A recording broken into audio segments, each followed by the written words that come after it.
Hello and welcome to God in Film, the podcast where a Christian and an atheist dive into the best that cinema has to offer and see if we can find any parallels with the gospel or any other Bible stories. I'm filmmaker and Asgardian actor Giles Goff. And I'm sauce maker and Lord of the Underworld, Phil Coleman. How did you know? And today we're doing something we've never done before. We're returning to a series of films from a character we've previously covered.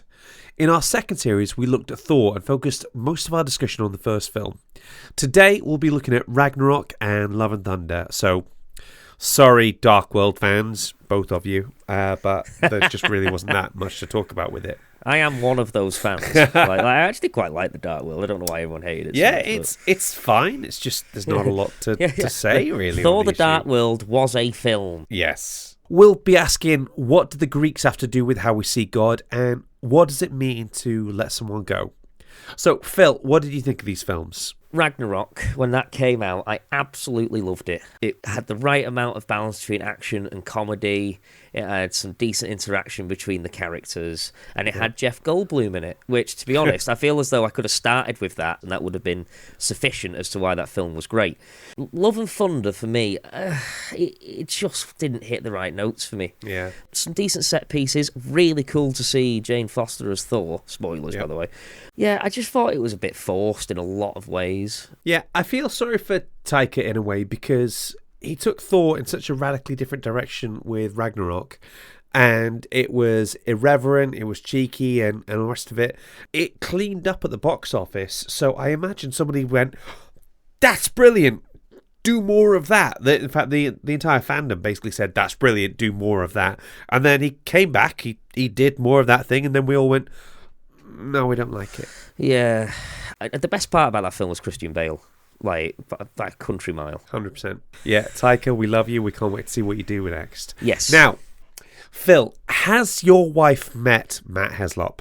Do you know, I do not believe she has. Good. Keep it that way. Because once she gets an eyeful of that tasty hunk of manliness, something in your relationship will just imperceptibly change. I'm going to be honest, I'm already threatened. You know, like just knowing he's still on the same landmass as me at somewhere. And so you should be. You know. Mm-hmm. Now it's time for Matt's Facts. Matt's Facts. Hi everyone, it's Matt here with some facts today about Thor. Matt, it's so great to have you back again. You did such a cracking, comprehensive job on Thor himself. I thought we'd take a slightly different angle today and talk about two of the most important women in the Thor franchise. So first off, could you tell us about Hela, the shockingly secret older sister that Thor's had? I can indeed. The first thing to bring about this is how the MCU has changed the character. Mm-hmm. In the films, Hela is his sister, but in the comics, Hela is his niece. Mm-hmm. Hela is the daughter of Loki. Right. And the ruler of the realm of Niflheim. Okay. Yeah, okay, sure. She's had quite a prolific appearance throughout the comics for a long time. More often than not villainous, as is shown, and not as deeply tied to Ragnarok as she is in the MCU. There's a lot of crossover.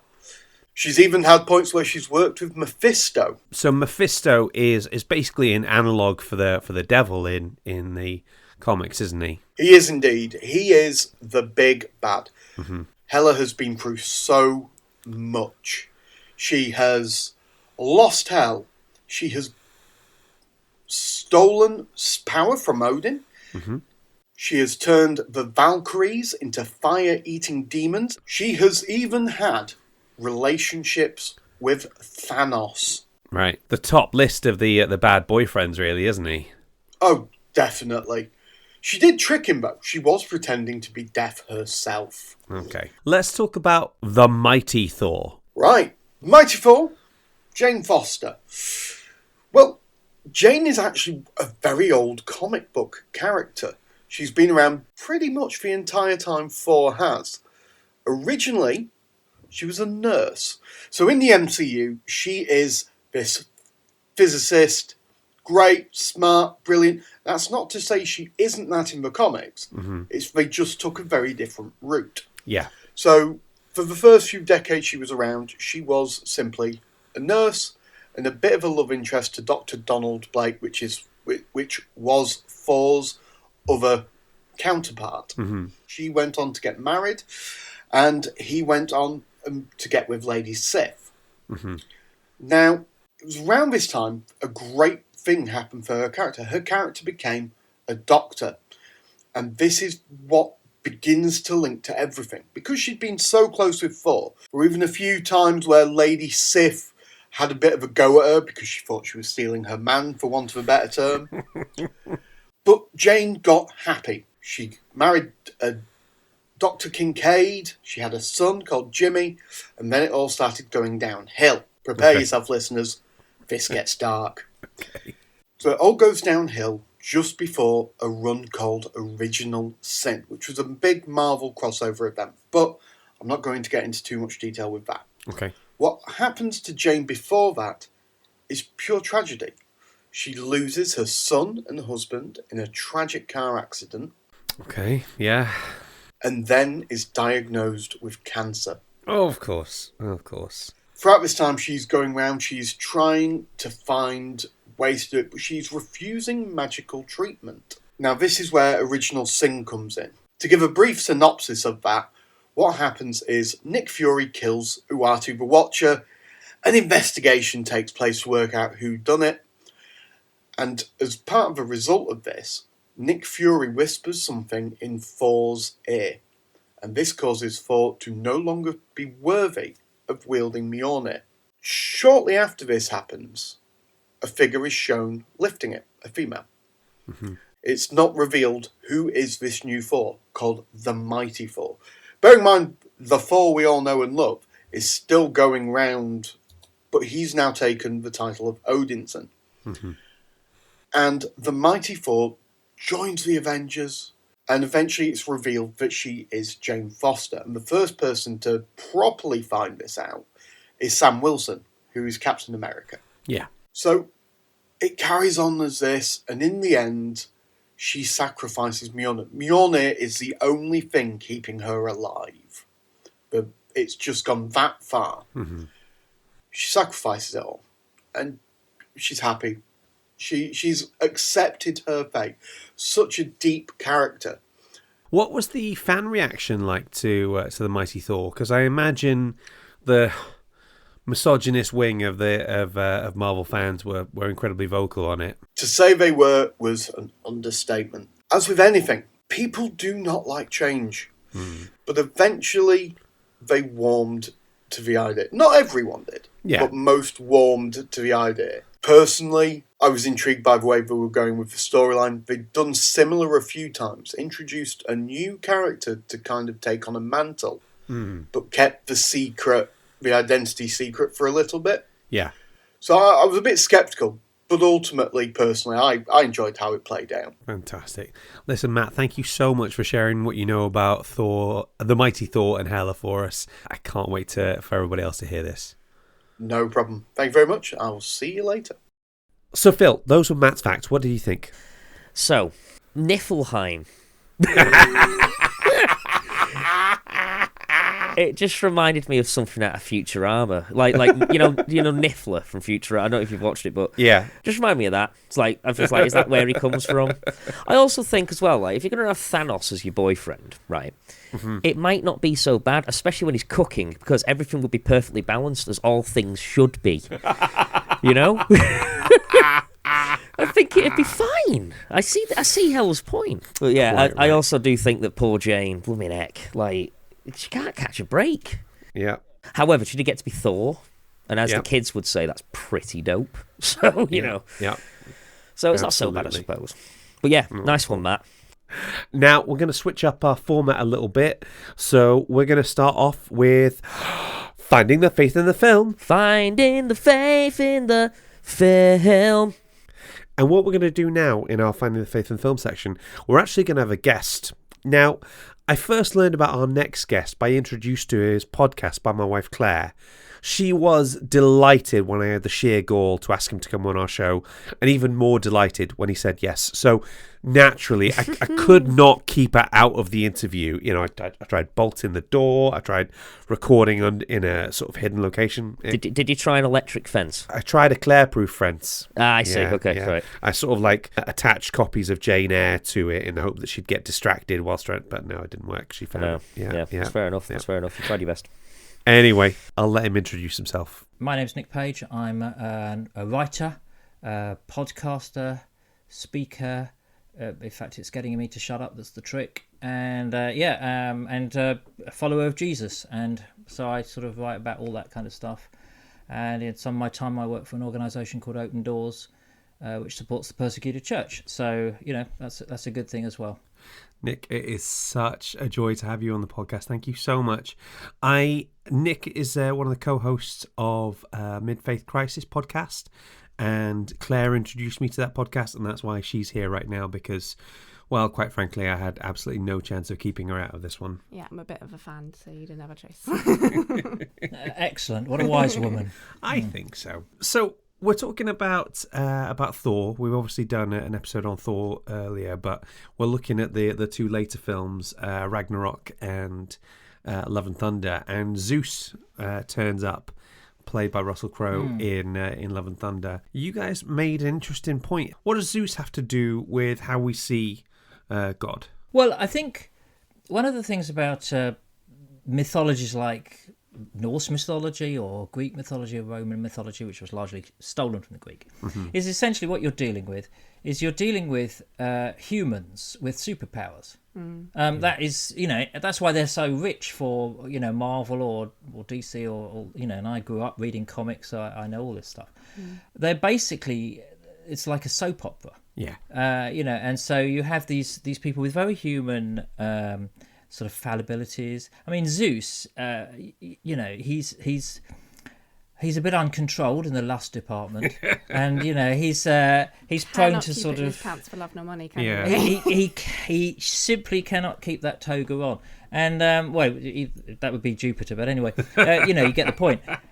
And he's got a jealous wife, Hera, and all this kind of stuff. So the lives of the gods are very human in many respects, and the issue is that filters down into sometimes our understanding, say, if the Christian God or you know, deity like that. In other words, it's very hard for us not to see them in human terms, and so pictorially our images of God are very Zeus-like. Actually, they draw very much on classical statuary. If you think of the classic image of God in the Sistine Chapel, for example, you know, an old but fairly muscly man, you know, bearded, grey-haired, you know, but he's pretty hench. Let's be honest. He's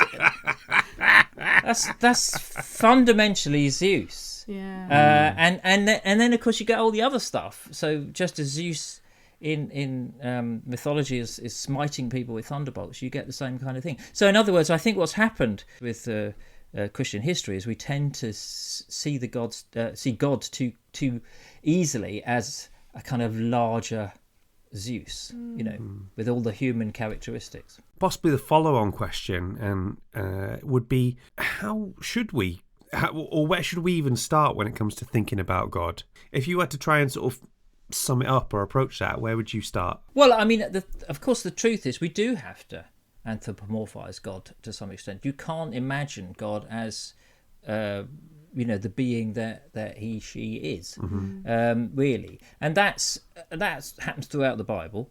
That God is imagined with physical characteristics. You know, Moses sees his back. You know, you hear about a God who sleeps, who does all this kind of stuff, and it reaches its high point, I suppose, in that Jesus is a way of imagining God, a way of us to envisage God. Jesus says, "If you've seen me, you've seen the Father," and even that word, Father, is obviously problematic to some people, but it's a way for us to imagine the relationship of God. There's a thing called, I think it's called apophatic theology, which means, you know, that the minute you say something about God, you've, in a sense, got it wrong. Anything you can say about God, any way of describing God is in a sense either inadequate or probably sort of misleading. But the fact is we're stuck in it. We can't help it. We've got to talk about God somehow. So I think it's not really about the anthropomorphizing so much as what kind of figure you imagine God as. Because you have got a straight choice. You could imagine God as Jesus, which is about forgiveness, non-violence, inclusion. Or you can imagine God as Zeus, which is about smitey, slightly unhinged character. That's incredibly helpful. And like just as you were talking about that, I started thinking about the Passion of the Christ, which I'm sure is a complicated film in a lot of ways, but that it does have those lovely moments with Jesus where he's with his mum and he's making a table. I think it is. It's just this little scene where he seems incredibly human and has a sense of humour, and I've always really, really loved that. Because it's a very different character to Zeus, isn't it? It's this Middle Eastern, very humble, poor carpenter who's very gentle and with a sense of humour, and I really love that.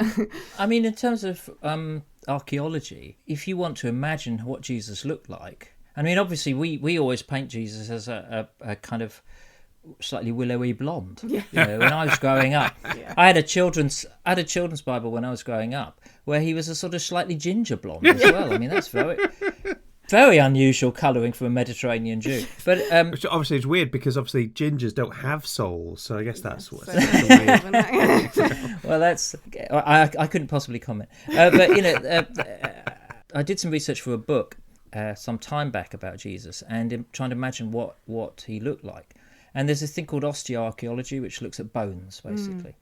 And they did some analysis. And so you can go with the average height, like of a well-fed Roman man, was about 5'7".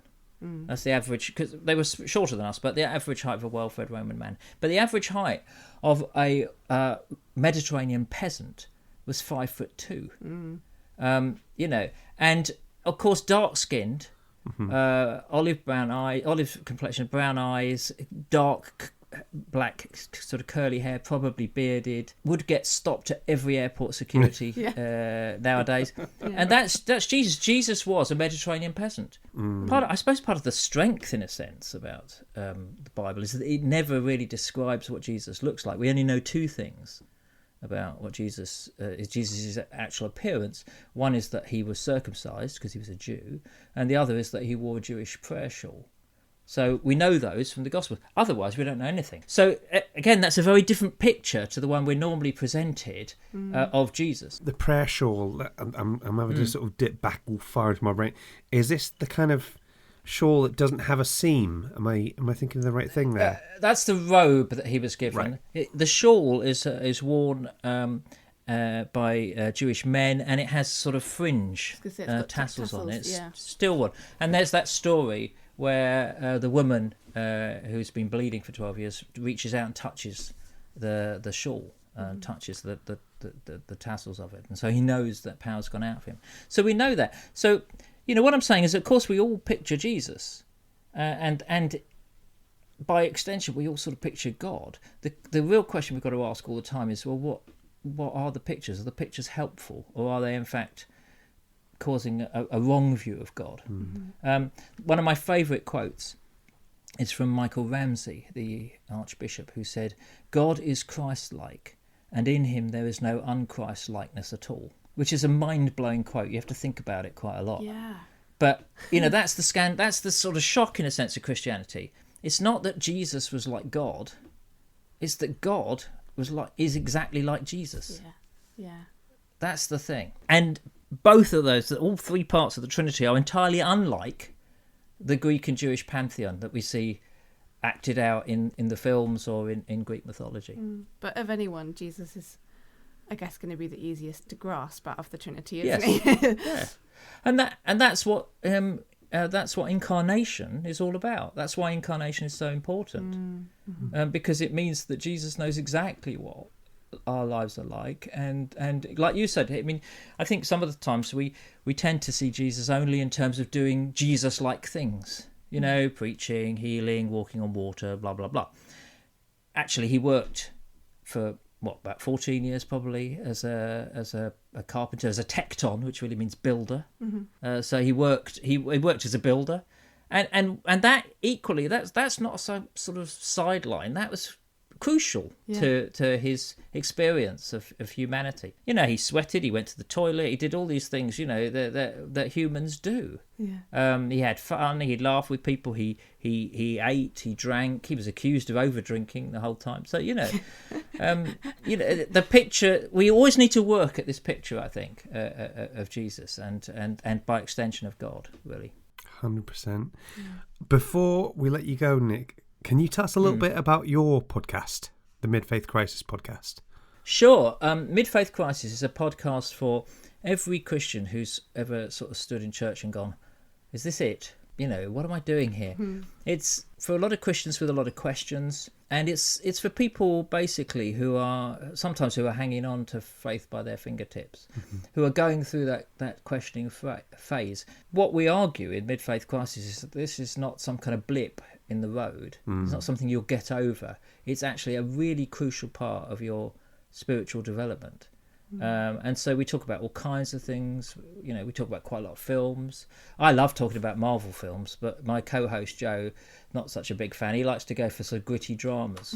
With me, if they're not wearing a cape and hitting each other, I'm not particularly interested. But he loves all that. So we talk about a lot of different stuff, but it's really about what does a faith look like when you start to sort of reevaluate things and see things from different perspectives. Thank you so much for coming on our podcast. We really appreciate it. Claire's a little bit starstruck. Oh, shut up. Yeah, definitely appreciate you taking likewise. Anyway, thank you very much for inviting me. And next time, let's talk about a different, better film. Shall we? Absolutely. Next time I'm doing any, I'll send you a list and be like, do any of these take your fancy? Yeah. Be great. Hi everyone, it's Claire here. As you may have guessed, I absolutely loved recording this interview. If you would like to hear more of us talking to Nick Page about his podcast, The Mid-Faith Crisis, you can go to our Patreon page, patreon.com/GodInFilmPodcast. If you sign up to our Bishop Waller Bridge tier, you can hear that as well as bonus episodes like God in Gaming or God in Music, extended interviews and loads of bonus content. And if you sign up to our Archbishop Spike Lee tier, you get to hear our next episode on Infinity War a week early. So why not check it out? Giles gets so happy when he gets a new patron, he does a little happy dance, and it's just adorable. And now, back to the show. So Phil, that was Nick Page. What do you think? So, there was a lot of stuff there that I just wouldn't have thought of. Yeah. Like, I actually made some notes. Oh, right, okay. I actually made some notes. So, I like the fact that if you try and describe God, you've already got it wrong. Like, that's one of those things I'm just sort of like, oh, so the act of trying is folly. I see. Okay. And I guess, but what I did like about that is that, it means that, okay, you can't really describe God because he's not really a describing sort of thing here, but, it's more of a personal thing, by sheer virtue of saying he's not really a describing thing, you've got it wrong because you've already referred to him as a male. Yeah, you know what I mean? To be fair, exactly. See what I mean? That's me just tapping into what I've been shown, the imagery that I've seen. Big white man, big white beard, probably white robes, that kind of thing. That's how I envision God, and I can't help but do that because that's just how it's been ingrained in my mind. Yeah. And I guess it's a personal thing. If whatever helps you connect with God, maybe that's how you think of him. I had a couple of other notes, by the way. Go for it. Some of these are superfluous, but apparently I was slightly taller than Jesus, which is great. Yeah. Because I'm not really taller than most people, and the fact that he was blamed for over drinking, I thought was hilarious because I think it's great that Christ loved a bev. I'm coming back to that picture of you having a beer with Jesus, hey, geez, right? Just getting in-depth discussions about different types of microbreweries and stuff like that. Oh no, it'd be something like, now, do you reckon the Dark Side of the Moon by Pink Floyd was divinely influenced? Because I've got to say, there's some cracking tracks on that album. This is a serious one. I did find it interesting about the concept of doubt being biblical as well. Yeah. I don't know why, but I just think you'll find this funny. It reminded me of my mate recently. We were talking about the last couple of years, as it were, since like 2020, and just all the kind of things that have gone wrong over, like just politically and virally, let's say. And he just said to me, he went, I think God's been on his phone the last couple of years. And I thought I better save that one for Giles because he'll love that. Love it. Yeah. Okay, I'm going to flip things on the head a little bit today. Normally, I'll start with the film and then say, and that's a bit like this. But we're actually going to start with the biblical stuff and see if you can figure out where I'm going with it. Okay? Okay, let's do this. We're going to head all the way back to Genesis. And let's be clear, Genesis, crazy. Okay? This is one of the books that is thought to have been written by Moses, but we don't know for sure. It's the first book of the Bible, so you've got the creation story in there, or through to Noah, and then the three patriarchs, Abraham, Isaac, and Israel. And we're going to talk about Jacob and Esau. Okay. I'm going to give you a lot of what's going on here. So we've got Isaac, who is the son of Abraham. So Genesis 25:21. Isaac prayed hard to God for his wife because she was barren. God answered his prayer and Rebecca became pregnant. But the children tumbled and kicked inside her so much that she said, if this is the way it's going to be, why go on living? Which I think a lot of pregnant women can definitely relate to that. I remember my wife pregnant and she did not have a fun time with pregnancy. So She went to God to find out what was going on. God told her, 2 nations are in your womb. 2 peoples butting heads while still in your body. 1 people will overpower the other, and the older will serve the younger. So, kind of feel like God should have told her, just have a lie down, take things easy. And, put on Star Trek The Next Generation and make a cup of tea, like... Exactly, yeah. Anyway, when her time to give birth came, sure enough, there were twins in her womb. The first came out reddish, as if snugly wrapped in a hairy blanket. I should say, I'm reading from the Message translation, which is probably one of the most modern versions. So if it sounds a little unbiblical, that's why. It's because it's trying to sound as modern as possible. Sure. The first came out reddish, as if snugly wrapped in a hairy blanket. They named him Esau, which means hairy. His brother followed, his fist clutched tight to Esau's heel. And they named him Jacob, which means heel. All right. I didn't know that. Yeah. The boys grew up and Esau became an expert hunter, an outdoorsman, and Jacob was a quiet man, preferring life indoors among the tents.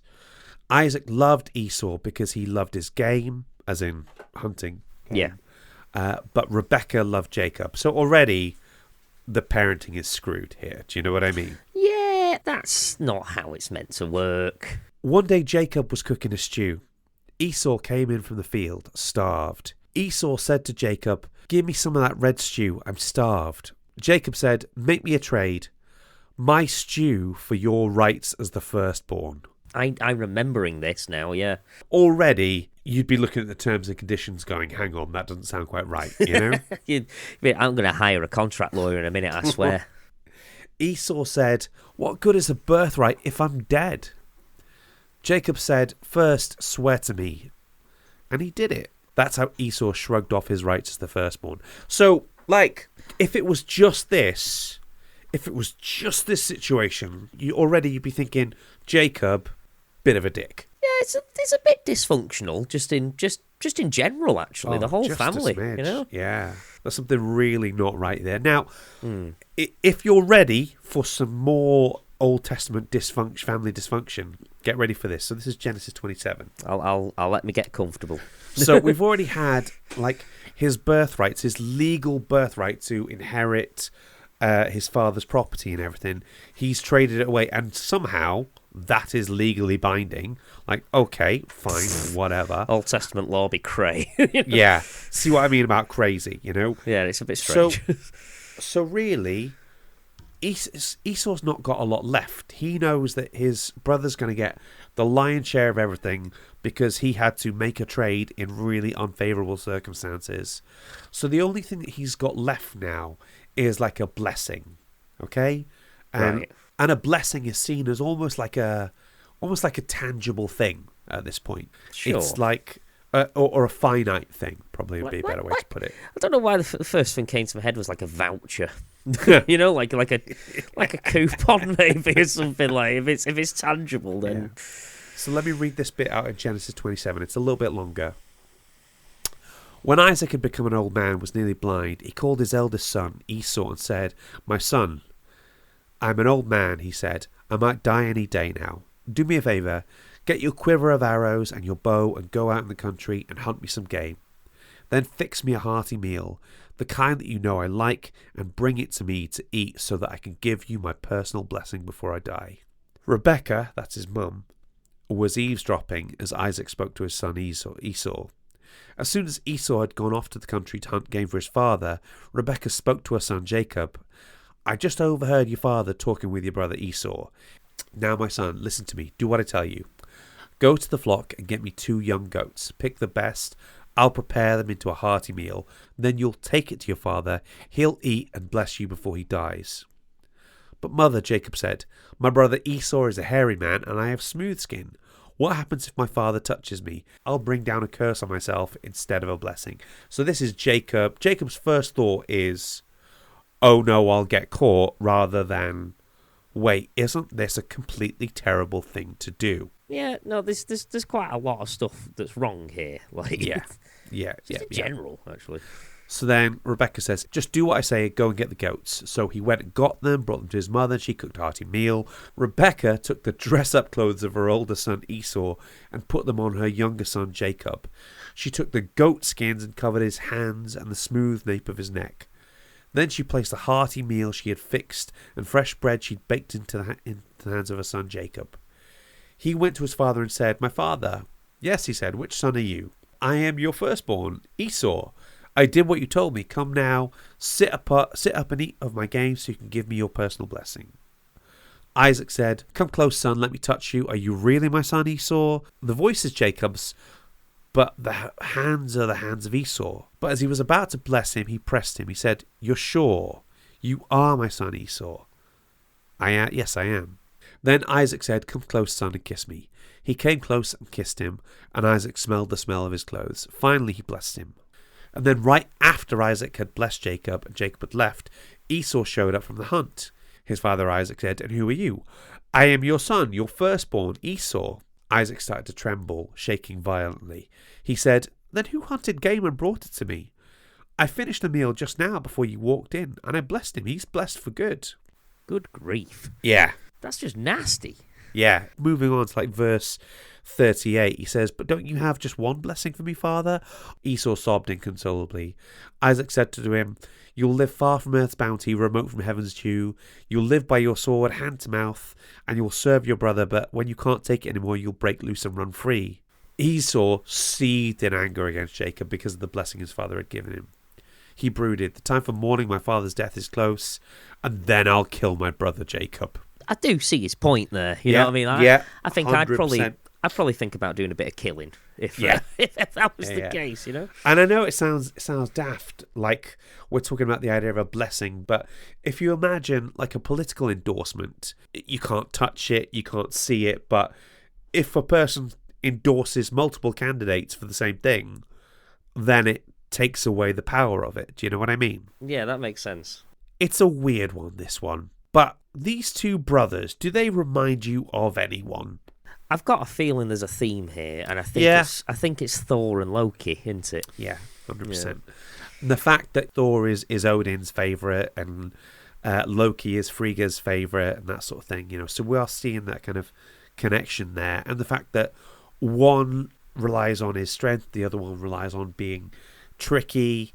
I'm not saying that Stanley and Jack Kirby stole straight from the Old Testament on this one, but you do get a feeling that it might be an unconscious influence here. Do you know what I mean? I feel like they might have been a teensy bit influenced, even if a teensy bit inspired, let's say, even if they didn't realise it. And of course, assuming that Stanley was a good Jewish boy and paid attention when he was in temple, then these are the kind of stories he would have known really well, because Jacob also has another name. He's called Israel.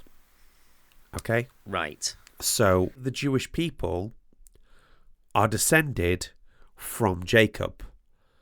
So, do you remember we talked about a guy who worked for 14 years to marry, he works for 7 years to marry the girl of his dreams. He's tricked. He has to work for another 7 years, so it's 14 years in total. Do you remember that one? I think so. We talked about it in our Fleabag episode, I think, in terms of celibacy and stuff like that. Okay, I'll have to revisit that once. For some reason I just can't recall it right now. Yeah. So that's Jacob as well. Same guy, okay? Jacob is this guy, he has to run away because his brother wants to kill him, and fair enough, frankly, after all the nonsense you put him through. Yeah, I'd be pretty annoyed. So, and what is weird is normally, in terms of Old Testament stories, it's usually, and this person who is our patriarch did some shaky things, but they were still great. And yet, here, it's so strange because if these characters are fictional, why would a Jewish author create a patriarch that is so sketchy as hell? Do you know what I mean? Yeah, because if this was a created allegory, as it were, for lack of a better term, why would they sort of give people against them the ammunition? I guess. Yeah, which is why it leads me to think that there must be some grain of truth to what's happening here, and it probably is just a grain, but there's got to be some grain of truth, because if you're trying to create a story for yourself, it seems odd to me that you would make something so unflattering. Yeah, I find that very weird, especially for the person who you name your country after. Yeah, especially for that. He's the way that Jacob appears to be presented, or Israel is presented. From what you've told me, at the very least, he just seems like a right little schemer. Yeah. So, like I say, it fits really well for the whole Thor and Loki combination, doesn't it? I think it does, yeah. Loki's obviously the god of mischief. Yeah. He's a trickster. Most of his magic's based around fooling people or finding his way out of things. And he's also very intelligent as well, whereas Thor is more brute strength and natural sort of leadership. Well, it's funny. Thor certainly starts off as being the dumb one, but as the series goes on, you really start to see he has this level of intelligence that it's always clicking along. And I wanted to draw particular attention to one specific scene in Ragnarok. I know we've ended up looking at Love and Thunder first and then Ragnarok, but I don't know, some kind of chaotic Taika Waititi energy going into my planning here. Do you know what? There's a multiverse now. There's variants of everybody. I don't think it matters.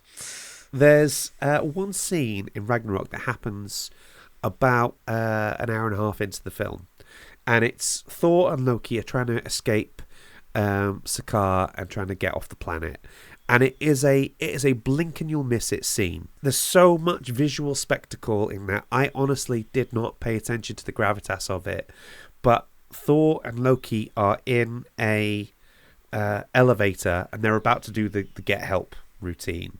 Yes. In order to get the ship and all that. And there's this whole thing where Loki has just said, so I think I'm going to stay on Sakaar, and Thor goes, no, I completely agree with you. That sounds like a really good idea.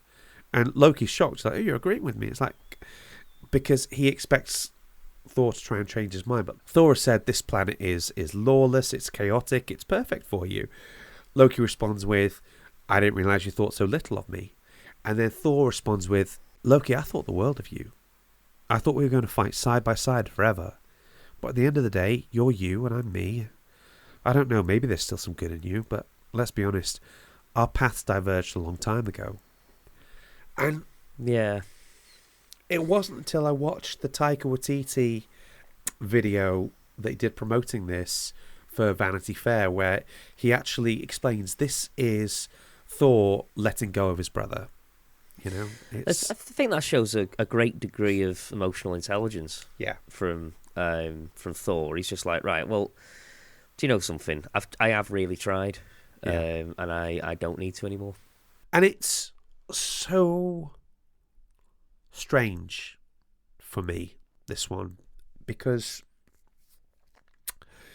we're taught so much that love is about forgiveness, and it is about trying to be in each other's lives, and just okay. Let me put it this way, right? Yeah, I've had friends in my life who sometimes I've drifted apart from, you know, Sure. or sometimes we've had an argument with each other, and we've not spoke for a while, and they've just kind of drifted out of my life. And I know with an alarming level of clarity that if somebody falls out of my life, then that is definitely the way they wanted it, and it's definitely not my fault, because I'll have messaged them, I'll have said, hey, can we talk sometime? Can we do this? I'll have invited them to stuff. I'll have tried to rebuild that bridge. Yeah. So if that relationship falls apart, I can look back and go, okay, well, I did all the things, you know, I tried. Yeah, I think that's the thing, isn't it? Like you try and do your best. But some people, it happens. I think with even like, you know, great friends, like you just sometimes grow and go down different paths. Yeah. I know that there was one particular person I used to be very, very good friends with, but it was very one-sided.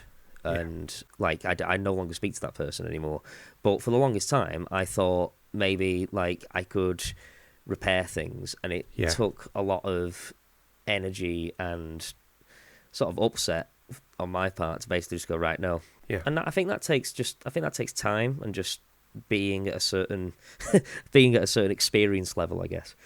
If I'm going to put it in a gaming term. But I think with friendships, we sort of expect each other. We expect that sometimes people are going to drift in and drift out, and we have some intense friendships, and we know that context-wise they can come to an end.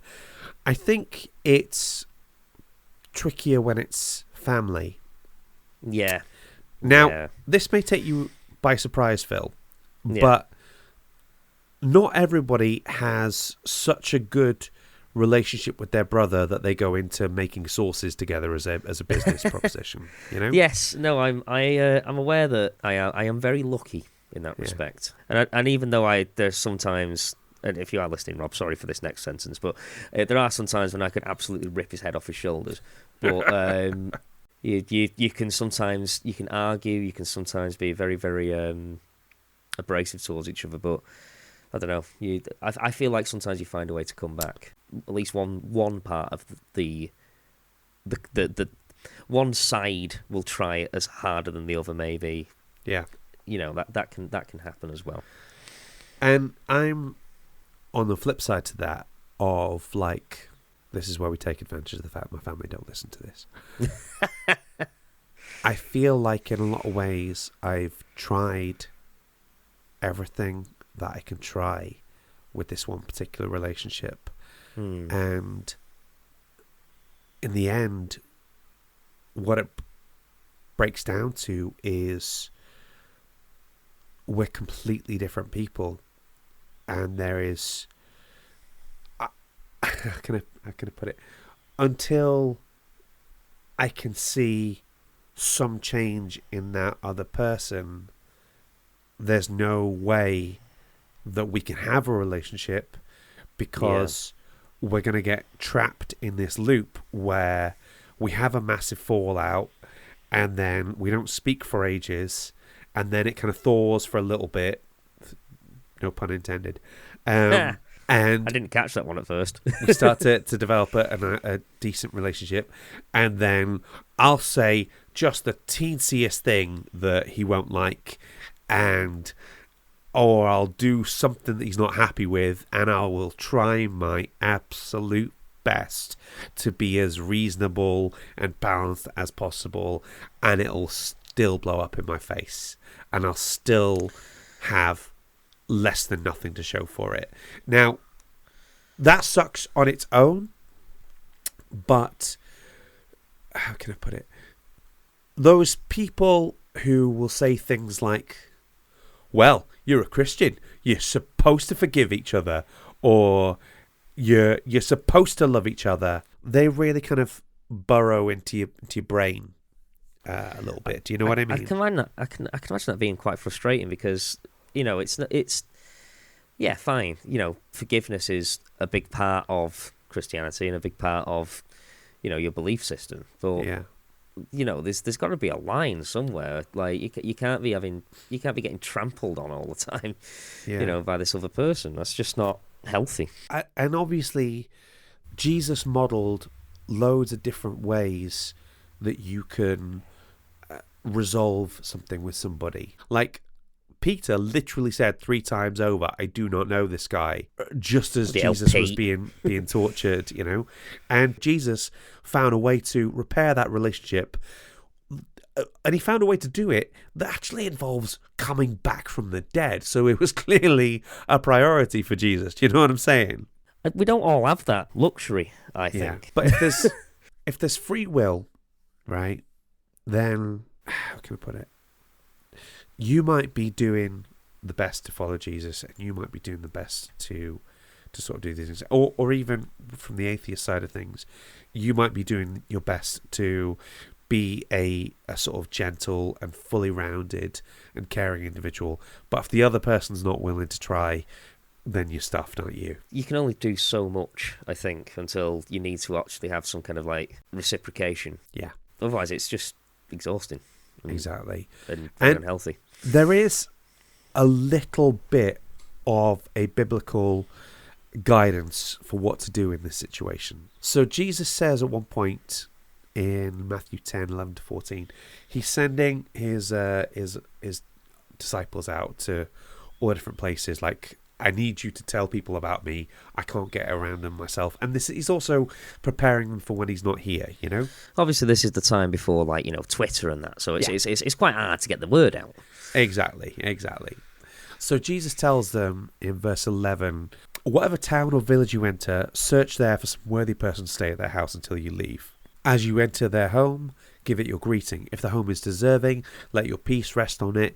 If it is not, let your peace return to you. If anyone will not welcome you or listen to your words, leave that home or town and shake the dust off your feet." And that is harsher than you would expect from Jesus, It makes a point, though. Yes, okay. It may seem harsh, but it's a better way of doing it all round than just beating a dead horse. Yeah. And this is the thing, and I am extrapolating here, so I am not able to necessarily take something exactly what Jesus said from my situation. I'm working on something that Jesus said and trying to apply it to a thing, and maybe I'm wrong, and if I am, please somebody tell me. But if I tweak this a little bit, if this person doesn't want to invite you in, if this person rejects you and won't listen to you, then leave that person and shake the dust off your feet. Because what I feel like Jesus is effectively telling us is it is okay to leave an abusive situation or a dysfunctional situation. Yeah. Does that make sense? Yeah, that makes total sense, yeah. I feel like Jesus recognized that sometimes we need to triage our relationships.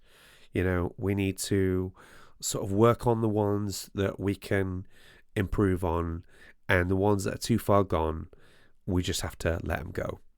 And to be clear, that doesn't mean you shut things down forever.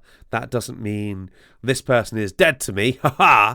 It's just saying I'm not going to do the running anymore. Because coming back to Jacob and Esau literally wanted to kill that dude.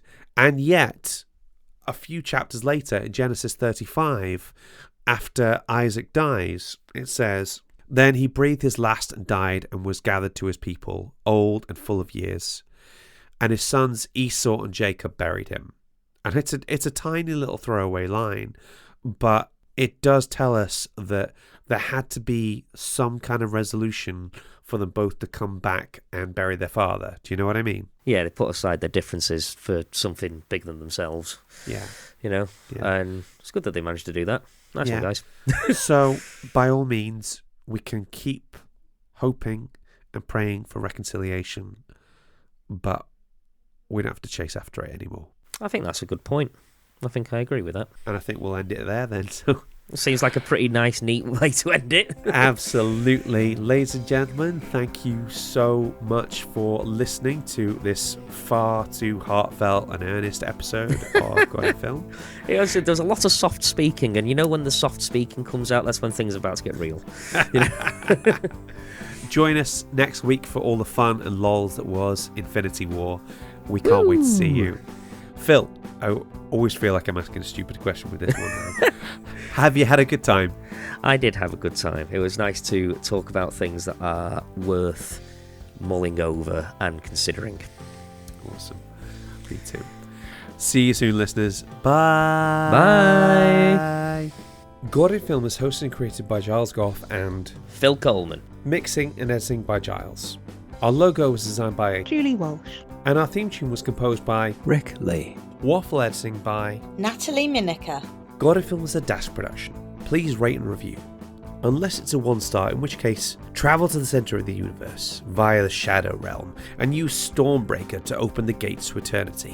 When you finally stand in front of eternity, that abstract concept personified who will grant a wish to the first person to seek them out, then just politely ask them for Giles and Phil to make a better episode this time.